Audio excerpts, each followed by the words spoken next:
अस्सलाम वालेकुम students, welcome back on chemistry bye साकी। स्टूडेंट्स, आज हम एक इम्पोर्टेंट टॉपिक को डिस्कस करेंगे विच इज़ सोलबिलिटी कर्व। सबसे पहले हम सोलबिलिटी कर्व की डेफिनेशन को डिस्कस करेंगे और देन हम डिफरेंस देखेंगे between continuous solubility curve and discontinuous solubility curve.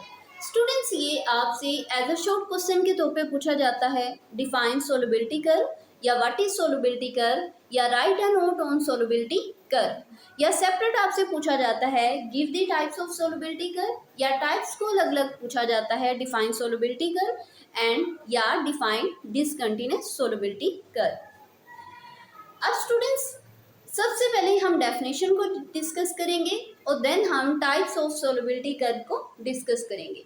तो what is the definition of solubility curve? A graphical representation, यानी इसमें हम ग्राफिकली जाहिर करते हैं, ग्राफिकल रिप्रेजेंटेशन बिटवीन किन के दरमियान, टेम्परेचर एंड सोलबिलिटी कर्व, जिसमें हम सोलबिलिटी कर्व को एक्स एक्सिस पे लेते हैं एंड टेम्परेचर को हम लेते हैं, सोलबिलिटी कर्व को हम वाई एक्सिस पे लेते हैं और टेम्परेचर को हम लेते हैं एक्स एक्सिस ऑफ सब्सटेंस, किसी भी सब्सटेंस की, तो उसे हम क्या कहते हैं, सोलबिलिटी कर्व। सोलबिलिटी कर्व की दो टाइप्स हैं, continuous solubility curve and discontinuous solubility curve.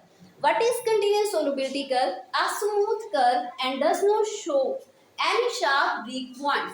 Students, ऐसी कर्व जो टोटली स्मूथ हो और उसके दरमियान कोई भी शार्प वीक पॉइंट्स ना हो, यानी कहीं से भी वो टेढ़ी मेढ़ी ना हो, तो उसको हम क्या कहते हैं, कंटिन्यूस सोलबिलिटी कर्व। और उसमें कोई भी न्यू फेस अपीयर नहीं होता, no new phase appear along the smooth curve. It is the curve of a single substance only, ये जस्ट सिंगल सब्सटेंस की एक कर्व होती है जिसको हम क्या कहते हैं, कंटिन्यूस सोलबिलिटी कर्व।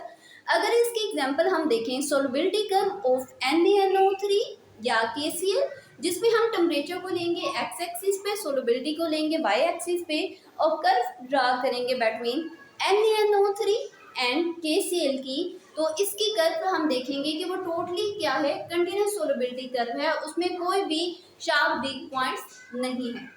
देन हम डिस्कस करेंगे discontinuous solubility curve. Discontinuous solubility curve की सबसे पहले हम डेफिनेशन को देखेंगे, इट इज नॉट स्मूथ, ये स्मूथ कर्व नहीं होती, and show break due to sudden change in solubility.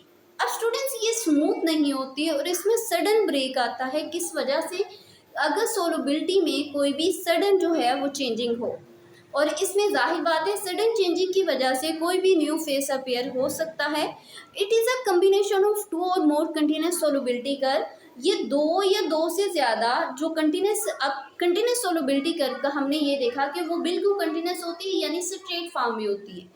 तो जाहिर बात है जब उसमें कर्व आएगा, कोई भी सडनली वो क्या होगी, ब्रेक होगी, तो देन जो है सेकंड कर्व अराइज होगा वहाँ से। तो इस मीन्स कि वो दो कंटिन्यूस सोलबिलिटी कर्व से मिलकर बनी हुई है। इसकी एग्जांपल अगर हम देखें तो solubility curve of Na2SO4 dot and water, जिसमें हम सोलबिलिटी को वाई एक्सिस पे लेंगे और टेम्परेचर को एक्स एक्सिस पे लेंगे, तो हम डिसकंटिन्यूस सोलबिलिटी को देखेंगे Na2SO4 डॉट एंड वाटर के दरमियान। तो स्टूडेंट्स, ये था आज का हमारा टॉपिक जिसमें हमने सोलबिलिटी कर्व को डिस्कस किया and types of solubility curve को डिस्कस किया। स्टूडेंट्स, वीडियो अच्छी लगे तो लाइक कीजिएगा, चैनल को सब्सक्राइब करना मत भूलिएगा। मिलते हैं नेक्स्ट लेक्चर में, तब तक के लिए अल्लाह हाफिज़।